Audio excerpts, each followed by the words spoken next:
The following program may contain coarse language, violence, nudity, mature subject matter, or scenes which may not be suitable for all viewers. Viewer discretion is advised. All Hit Radio.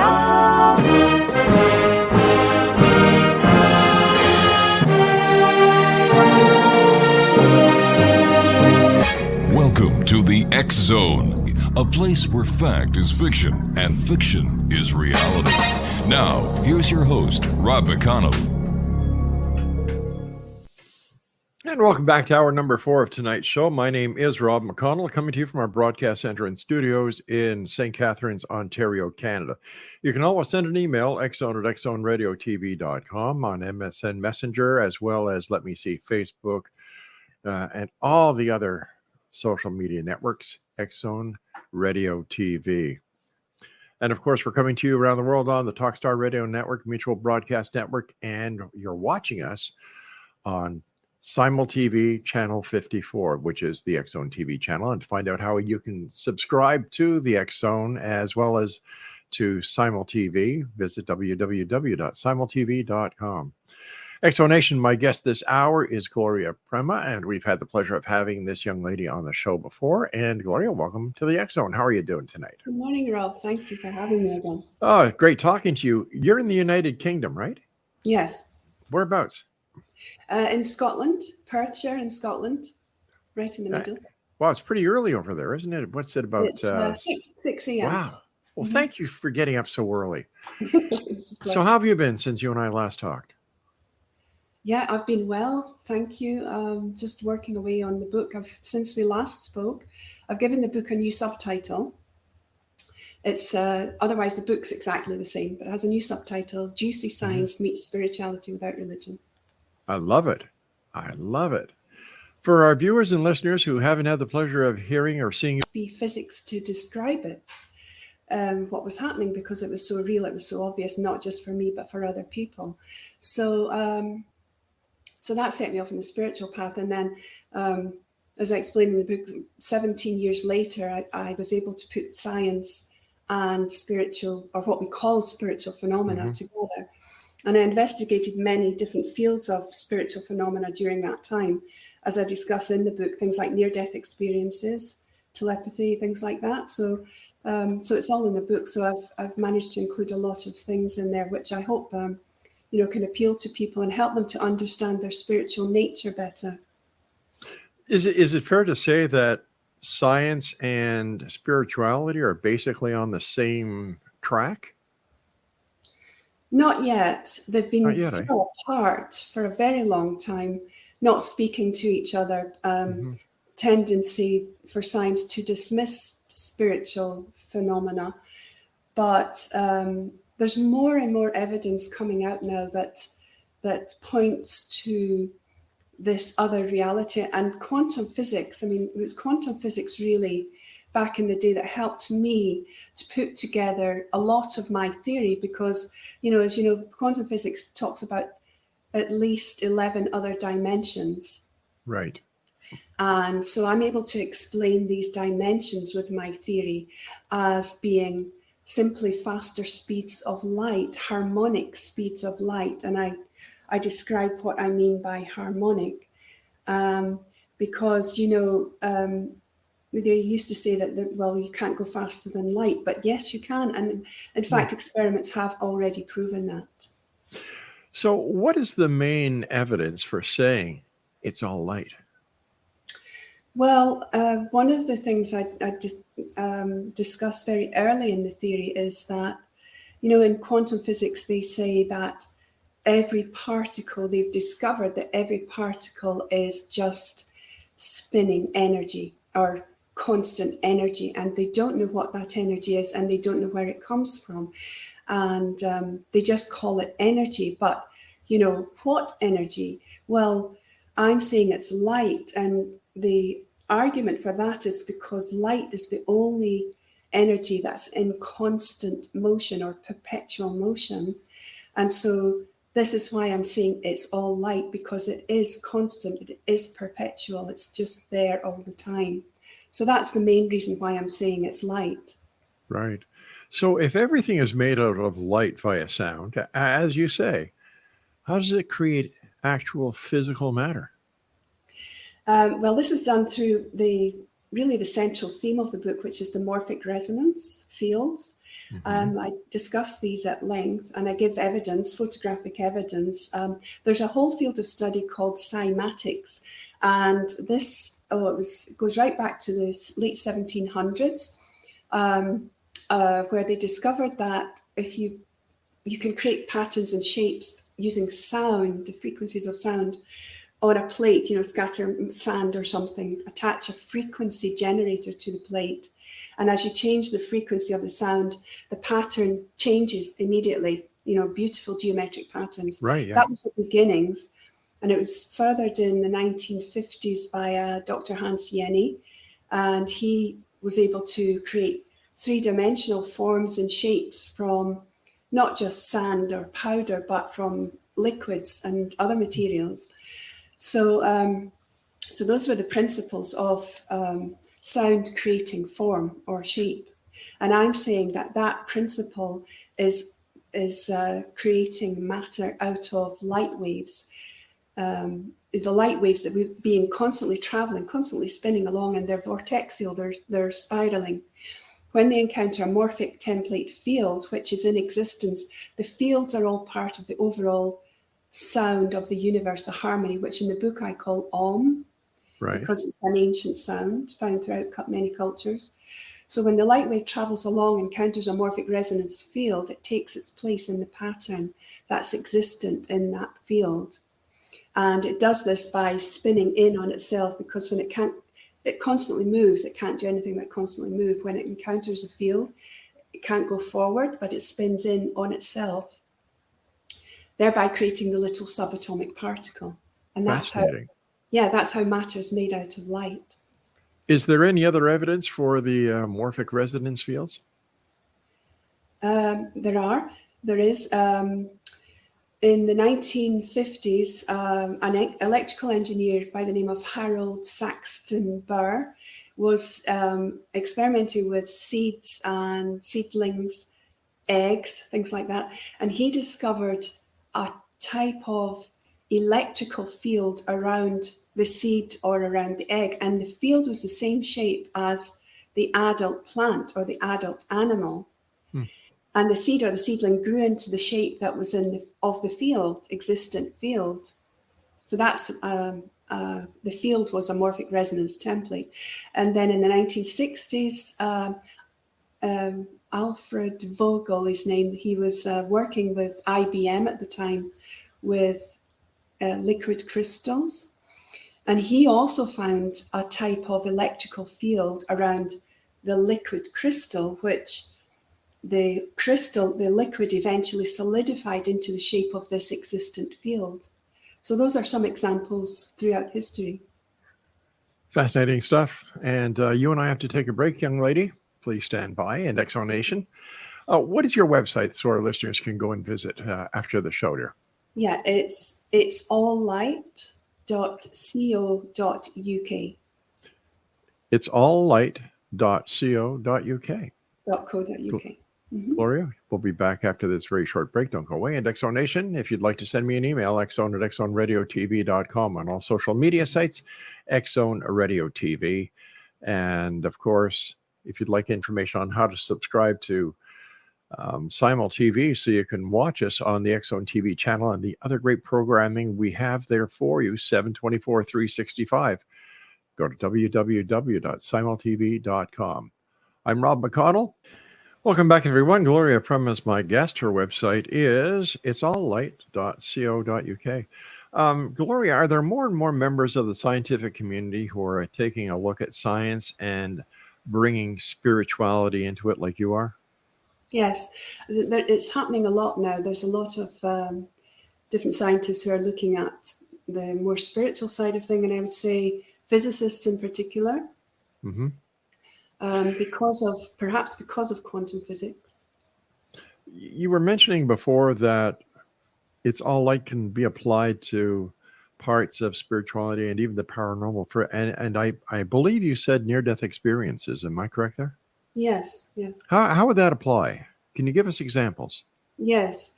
I give a good example in the book, but you know, there's so much out there now on the internet that people are beginning to record them for everyone to see. And they're so common around the world. They've been happening for a long time that people used to be dismissed, you know, when they talked about them. But but now there's books, there's Mm.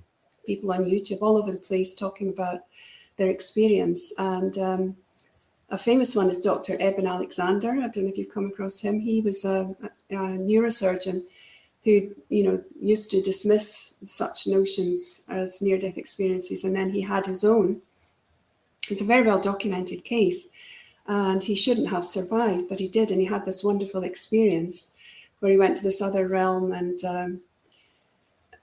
he didn't actually have an actual physical death, but he was so close to death, and he was in a coma for 7 days, and you know, his condition meant he shouldn't have survived. But there's so many cases where the person did actually die, and this was recorded by medical staff, and sometimes in some cases it was for 10, 20 minutes even. Mm-hmm. So the person shouldn't have survived afterwards, but they did. And the common thing is they all talk about how they go to this place that seems to be filled with light. First of all, they're drawn through a tunnel. Now, I can even explain this with the vortex theory in my theory, because the spiraling light wave is just a fundamental principle throughout all of the theory. And even the tunnel that people see and drawn into at the end of life is a vortex spiral. They're drawn into it. And I believe that this is the gateway to the next dimension, to the other dimensions. Each is connected by vortex gateway, a vortex tunnel of light. So it's the same principle that follows throughout all the dimensions. Physics would call it a wormhole. You know, you've heard of the wormholes Sure, they speak yeah. about? Well, it's the same thing. It's a vortex tunnel of light that connects the different dimensions. So, with the near-death experience, is it the soul? Is it the energy? Is it the essence of the person that is transposed from this dimension to the next, leaving the, if you'll excuse the expression, the meat body behind? Yes, it's the consciousness that survives. Now, I give the argument that the consciousness must survive death of the body, because consciousness, you know, what gives the ability, and first of all, in physics, energy is described as the ability to do work. Mm-hmm. So what gives the body the ability to do work? Well, it's the consciousness, because without the consciousness, the body can't do anything. So my argument is, when the body dies, when the physical body dies, the consciousness must survive death of the body, because energy, the first law of thermodynamics says energy can't be created or destroyed. So that means that when the body dies, the consciousness, which is the energy, must survive. And so, you know, the body decays into the different elements, but the consciousness survives because it's energy. And it travels, and all the evidence tells us it travels, leaves the body and travels through the vortex gateway into another dimension. And the people who have these experiences, I say millions throughout history, throughout the whole world, commonly report the same thing, that they leave the body, they find themselves drawn through this tunnel most of the time. They then experience themselves in a different place. It's a different... they say it seems to be made of light, that there's a light element to all of it. They have very, very similar experiences in every case. So if consciousness can go into the vortex, into the next universe or dimension, can it come back? Yes, because the people who have died have come back and lived to talk about it. But what would happen? What would happen if their body, if they died, they were pronounced dead, their body is put into the ground, and from the other side they say, geez, I think I'm going to go back to this dimension. What happens then? Yes. Is that what we call a ghost? I see what you mean. Yes, it would be too late for the body, obviously, if Yeah. it has reached that stage. But yes, I mean, the phenomena of, in the book, I talk about the phenomena of spirits and ghosts and visions that people have, which again are so common throughout time, throughout history. And that's when because in this other dimension we have what they call a light body, so we still look like ourselves, and people meet deceased relatives on the other side as well, and they recognize them instantly. Very often they say they look younger, they look healthier and younger, because of the nature of where they are. But yes, we have this body, we can still retain, because you see the morphic resonance field has many different levels to it, even our physical body. This is just one level, but we have, in the esoteric or the ageless wisdom teachings, I'm a long time student of that. They talk about the different stages or different layers that we have to us. We have the physical body, we have a mental body, we have an etheric body, and on, different layers to us, and each is vibrating at a different frequency of light. So when you discard the physical body, that body's gone, but the soul, in essence, which is really our true selves, still exists in the other dimensions where you can still have a body. Now, as you ascend to the higher and higher and higher dimensions, there's no need for a body. It's just pure consciousness. But as I explain in the book, it's when you appear to someone in a different dimension. So say when someone sees a spirit in this dimension, or has a vision of some sort, that what has happened there, it's like, well, I use the analogy of like tuning a radio or a television. So you turn a dial, in this dimension, you see the picture, you hear the sound, you turn the dial to a different frequency, you pick up a whole different picture and a whole different sound, which was still right there in the room. All the different frequencies, all the different sounds are right here, but you only pick up the one that you're tuned to.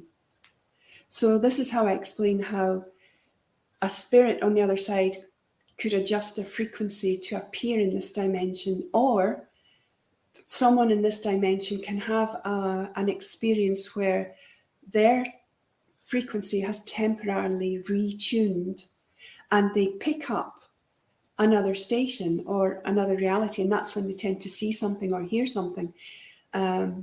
It's very common, and it can happen with well, you can achieve it through meditation, for example. Certain types of meditation may give you that experience, but it can also happen if you have some kind of shock or trauma that can temporarily change your frequency. And people often report this, when they've had an accident or they're in an accident, a car accident, they'll sometimes find themselves outside of their body and they can see their body, or they may experience a vast slowing down of time. This is very common, where they feel that time stops and they see everything in slow motion. Or they very often see what they sometimes call an angel who comes and helps them or saves them in some way, or see a deceased loved one. So that these are all quite common experiences. All right, let me pose a hypothetical question here. Let's say that I die. I decide I'm going to go through the wormhole to the next dimension. My body, just disintegrates, ashes to ashes. And then I want to become reincarnated. How does that work out? Because I'm in a dimension where reincarnation shouldn't have the ability, or is it in that other dimension where reincarnation actually takes place? Yes, that's right, Rob. I research reincarnation at length as part of this theory. Mm-hmm. And there's a whole body of evidence to support the subject of reincarnation. One famous, quite famous study is the work of Dr. Ian Stevenson, and Canadian doctor, and he spent years investigating the claims of reincarnation from children. Yeah. And, it's quite common for children to talk about their previous life. Up until about the age of 6 or 7, they tend to then forget. But very young children sometimes talk about their previous life, their previous mummy and daddy, that type of thing. So he was very curious about this, and he studied the subject in depth. And he left a whole body of work behind. I think it was something like 3,000 cases he studied in depth, and he was able to show that the child who, they claimed to be this person with a life in a certain place, etc. He was able to follow up and investigate, and he found that in most cases, the person that the child described did exist and did live in that place, did have that family with those names that they mentioned, and very often perhaps not very often, but sometimes a child will have a birthmark, and the birthmark corresponds to a wound, the fatal wound in the previous life on the same part of the body. So that can happen as well. Would But it be it's safe to been investigated quite thoroughly. Would it be safe to say that your theory is further supported by an example that I can use as being the fiber optics, because it's light that's used in fiber optics? And if we're saying that spirits are the result of light, am I right? Yes. Or would that support the theory? The Fiber fiber optic theory? Yeah. What do you mean by the fiber optic theory, Rob? Well, all right. For example, here in our studios, we use fiber optics. We don't use the old copper coaxial anymore. Everything is fiber optic. It's fast. It's clean. It's light that's emanated. So would this kind of be a useful example for somebody who is trying to understand how we go from this dimension to the next through the wormhole as light consciousness? Yes, light. Yes, thank you. Light is a technology that's becoming more and more applied in our everyday world, and fiber optics is one of them. There's also various technologies now using light, healing technologies, and as I say in the book, light and sound will be the medicine of the future. Yeah. But it's already here because the beginnings of it. Because you have various things on the market now. I've heard recently about the light wave patches. It's a patch that you can wear on your body, and it emanates a particular frequency of light. Yeah. And produce a healing effect. But there's lots of and a light wand, that shine a particular frequency on the body. So there's many technologies now coming out of this. But yes, light is the medicine of the future. I know for a fact that about 10 years ago, NASA, or more than that, it must be about 25 years ago, NASA was using and experimenting with different colored LED lights and different frequencies and in healing modalities for the astronauts. Yeah. You and I have to background, yes. Yeah, you and I have to take a break. Please stand by. And Exo Nation, our guest is Gloria Prema. And if you'd like to find out more about Gloria, visit her website. It's alllight.co.uk. We'll be back after this break as we continue right here in the X Zone. So whatever you do, don't go away, because if you go away, you're going to miss a lot. Gloria Prema and I are back here, Exo Nation. How are you doing over there, Gloria? Good, thank you. Good. What was it that made you go into the area of expertise that you're in right now? Well, it was, as I say, I was studying my science degree all those years ago. I had just completed the first year when I had this spiritual healing experience. And then I practiced it and learned how to do it. And it was so natural. It felt so natural, like I'd done it before, that type of feeling.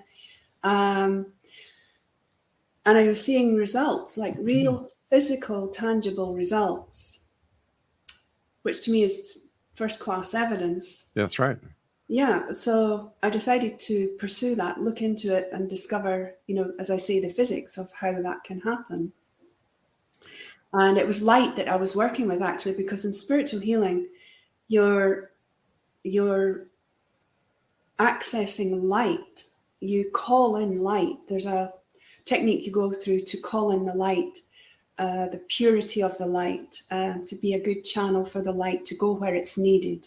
But isn't this just the light is non-visual? Isn't this just a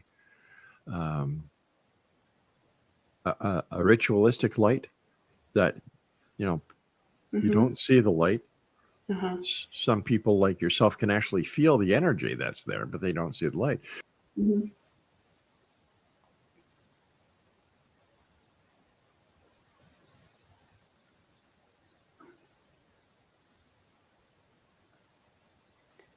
Have we lost connection, Rob? I think we're back. There we go. Are you there? I'm there. Yeah, I'm here. Yes. Yes, I see what you mean. I'm not physically seeing the light, but I see it with my inner vision, the third eye, it's sometimes called. You have to get yourself into a certain place of calm. And it's a bit like prayer, I suppose. When you pray, right, you're connecting with what you consider to be a source of love and help. So that's how you begin a healing session. So I call in the light, and as soon as I do that, I visualize the light traveling down through my heart, out through my hands, and at that moment, I then feel a pulse, and that's physical. I feel the physical pulse, and then I direct it, to the person who has asked for the help. You don't do it without someone asking. Then with my inner vision, I see it traveling throughout the body. Now, someone could say, well, that, you're just imagining it. But at the beginning, I wondered if I was imagining what I was seeing. But, over 30 years, I've tested and tested and tested. Yeah. And it was only and I used to sometimes wonder if I was seeing things, but I was seeing the physical results. That was my evidence. Well, what kind of physical results were you seeing? Well, the first lady who came, she had fallen down a hole in the garden outside and twisted her ankle. Ooh. And she went to the doctor, and she was told she was limping. She was in a lot of pain. She was told she would need 6 months of physiotherapy. And she had one healing session. I directed the light to her ankle, and I noticed that I saw the light in my inner vision as colors, lots of different colors going in, and then it finished with just white light. Now, the white light contains all the colors, but when it finishes with the white light, I know that the session is done. Anyway, so the upshot was the next morning, she had a lot of pain in the ankle during the night. Interesting, but there's a reason for that. Because as we discovered, everything was going back into place. But the next morning she woke up, her foot was back to normal. I mean, normal, as if it had never happened. Oh my gosh. Yeah. And so I asked her, did you go to the doctor? Did you tell the doctor about it? Yeah, and she did. But the doctor dismissed her case. He didn't have an answer. But so that was, to me, that was a very, very obvious evidence that something was happening. Lots of things like that. Unexplainable, Rob. That was why I had to pursue it, to find the answer, because in physical terms, it's unexplainable. A lot of people within the paranormal community say that science needs to get involved into the investigation of the paranormal in order to make it normal, because it's only paranormal because we don't understand the science behind it. I would imagine that you're one of the very few scientists in the world that are actually taking a good look at this.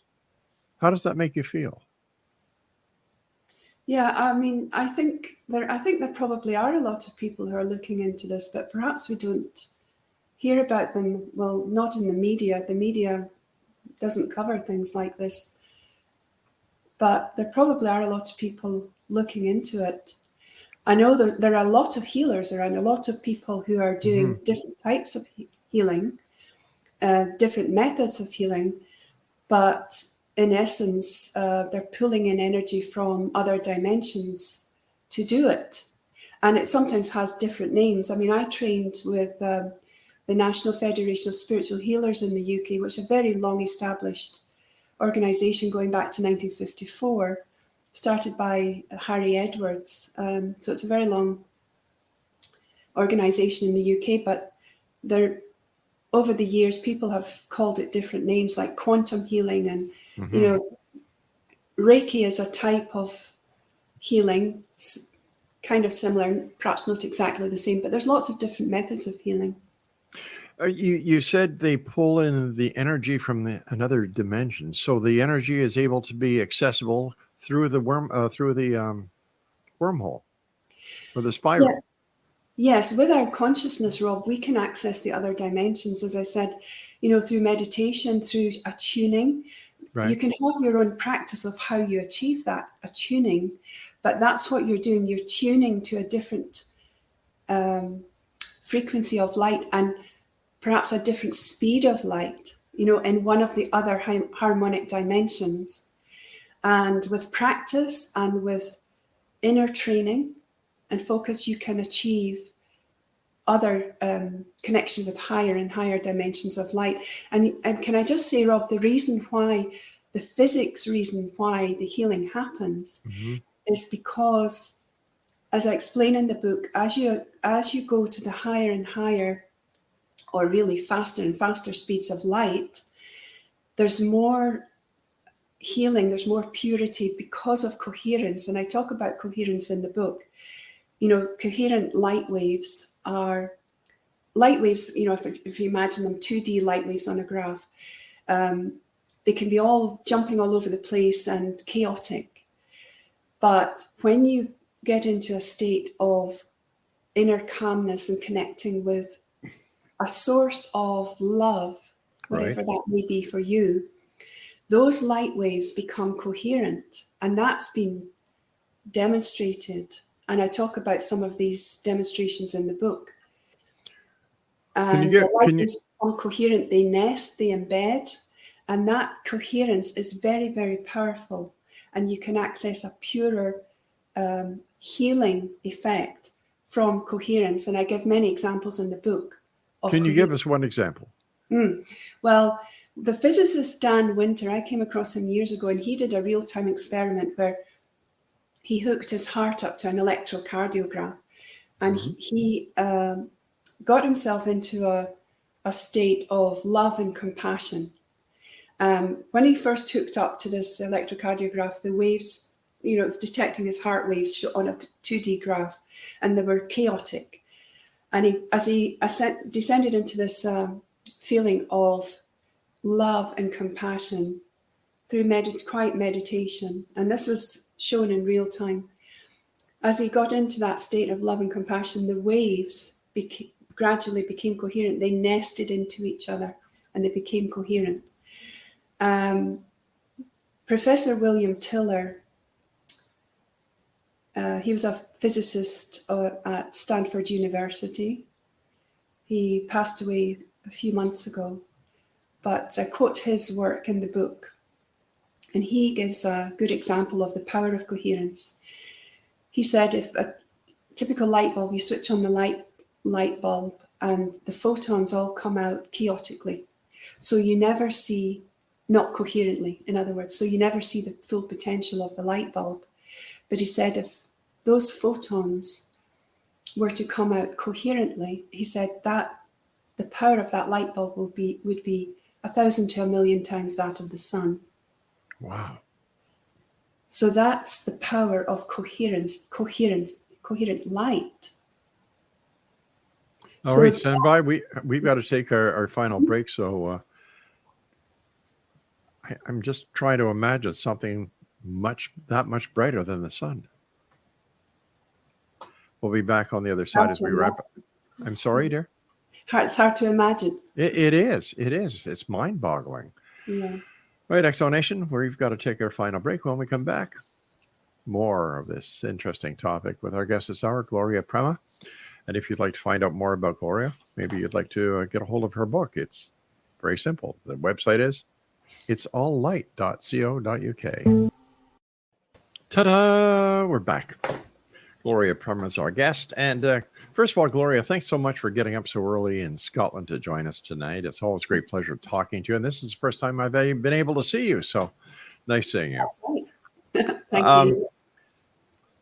Because of the research that you've done, your scientific credentials, the fact that you yourself have first-hand evidence on healing, have you presented your work to the medical community? And if so, what have they said? They can't dispute the facts. You're a member of the scientific community. I haven't actually presented it to the medical community. I actually don't really promote the healing work so much. Yeah, these days I do it if someone asks, but and I wrote about it, but I'm not trying to convince anyone, Rob. I think it's something that speaks for itself, and I'm interested in what I do is promote the theory, the overall theory in the book, because I think it's important, especially now that with everything that's happening in the world, it's important to for people to know about our spiritual nature, because there's a lot of healing that comes from that. I think spirituality is gaining grounds at a speed that a lot of people are not aware of. I further see the established religious philosophies falling by the way, because in my opinion, they talk the talk, but when it comes to spirituality, they don't walk the walk.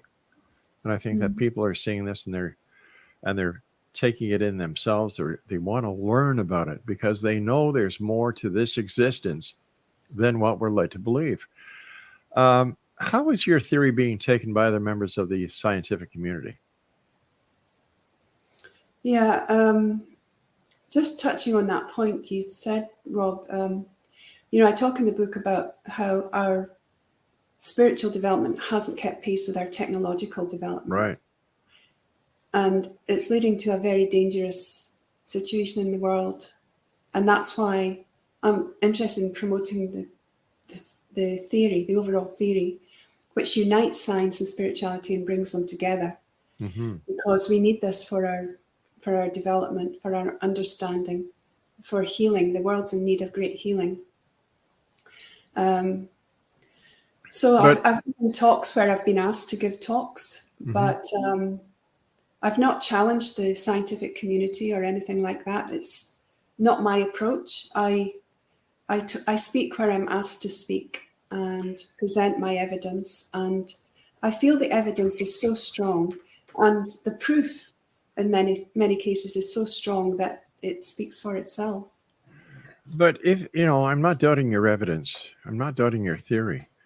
To me, it sounds wonderful. It's what the world needs, So why not get out on the biggest orange crate you can find and tell the world about it?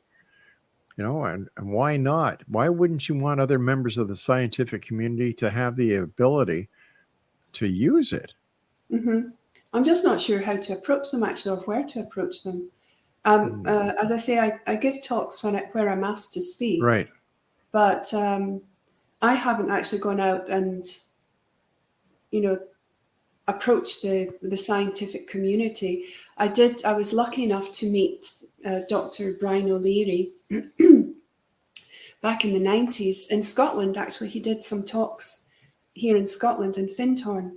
And I was very fortunate to meet him because he was a wonderful scientist, and he was a NASA astronaut, trained astronaut, and he had a kind of awakening experience himself, which led him on a tour of the world to investigate the the free energy devices that he was hearing about. I talk about this in the book as well, the 0 point energy, which is pulling energy from another dimension, if you like. In modern day physics, conventional physics, they shouldn't be able to operate because they would say, well, what energy? What's this 0 point energy? It doesn't exist. It's impossible, right? But it's not. It's really a reality. And he proved that. He traveled the world and meeting these inventors who built these machines that operate on what we call 0 point energy. They need some conventional energy to get them started, and then they just continuously produce energy apparently from nowhere, but they're pulling it from the faster dimensions. So he's one person I was in touch with, and he actually thought that my theory was very young in those days. I had the basic ideas, but I hadn't fully formed the theory. But I was able to present it to him, and he felt I was onto something at the time.